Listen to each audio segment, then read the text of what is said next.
We will talk about it tonight with two Pulitzer Prize winners. Presidential historian, author, biographer of Jefferson, Jackson, FDR, Churchill, most recently Bush 41. Our friend Jon Meacham is with us. We also welcome back our friend Clarence Page, columnist for the Chicago Tribune. Gentlemen, before we begin our discussion, I have two separate pieces of business to play for you, both of them on videotape. The first, we don't have many people walking around who've worked for 4 presidents, so I've found that people listen up when they do talk, at least sensible people. This is David Gergen tonight on CNN. He cannot address the hatred in the country until he addresses the hatred in his own heart. That was powerful. That got our attention. And here was the exchange earlier today. Again, this is CNN correspondent Jim Acosta asking the president questions after his statement on camera. Mr. President, can you explain why you did not condemn those hate groups by name over the weekend? They've been condemned. They have been condemned. And why are we not having a press conference today? You said on Friday we'd have a press conference. We had a press conference. We just had a press conference. Can we ask you some more questions then, sir? It doesn't bother me at all, but, you know, I like real news, not fake news. You're fake news. Do you regret not saying something about that earlier on Saturday? Haven't you spread a lot of fake news yourself, sir? Okay, Jon Meacham, that's where we are. You've seen the weekend we have just endured. Part of David Gergen's comments tonight, he mentioned his childhood in North Carolina, growing up with the KKK as a presence as a young kid in that state, and he worried that this is going to start tearing people apart. Well, it's been tearing us apart since the Civil War. I come from Tennessee. I grew up on a Civil War battlefield, Missionary Ridge, which is where Arthur MacArthur, Douglas MacArthur's father, won his Medal of Honor when he was 17 years old.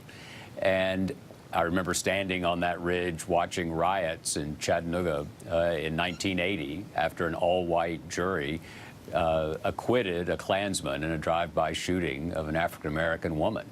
I remember my grandfather saying, as he watched the smoke rising from the city, that the jury didn't let the facts get in the way of their bigotry, and that was a damned shame. And so this is tragically a recurring feature in the American story. What we have hoped for in the past, and what we've often had in the past, are presidents who address our better angels, who let us hear the whisper of those wings.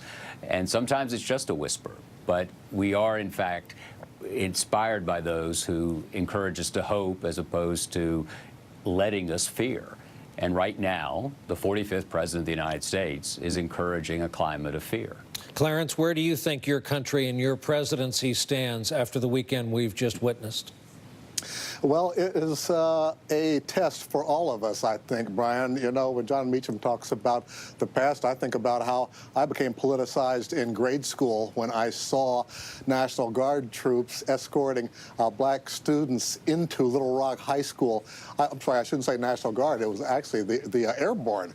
President Eisenhower called in to replace the Arkansas National Guard in order to escort black students into Little Rock High School, Central High School in Arkansas.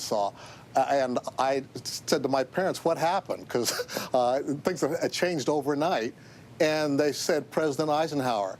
And I was too young to know about the presidency, but I thought President Eisenhower was a title in itself, like emperor. And I said, who will be the next President Eisenhower when this President Eisenhower is gone?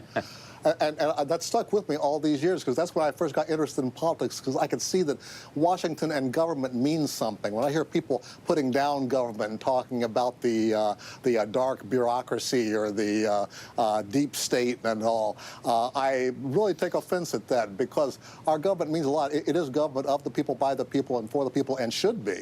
And it disturbs me when President Trump does not show a serious attitude toward government and seems to think that because he made it in real estate, he can manage the government. When we talk about government, you're talking about people. You're talking about folks like you and me and all the other folks out there watching. And over this weekend, we did not see the kind of strong leadership that folks want. From what I hear, even David Duke is upset tonight because Trump caved into the liberal media, as he puts it. That's not the kind of spirit we want running this country. John, Clarence, I think, just put his finger right on it. The sense of stewardship, that to watch over and care for all of us and all these things greater than us that comes traditionally with the job of the presidency.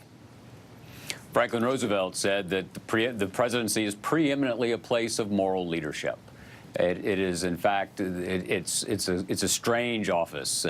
It's developed in ways that the founders, who on this very day in 1787, 230 years ago, were drafting the articles, debating the articles about what a president would be like, and I don't think they could have foreseen this role of chief executive, of party leader, but also of pastor, of a kind of national pastor.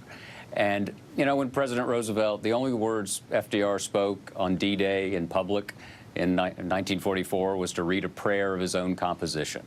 Bill Clinton went to Oklahoma City after the terrible bombing there in 1995 and quoted St. Paul.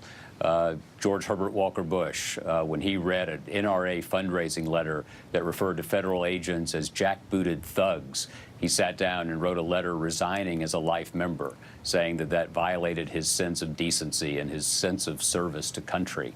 This is not a partisan point. The presidency is an office that is inherently political, but culturally and constitutionally, with a lowercase c, it plays a different role in the life of the country.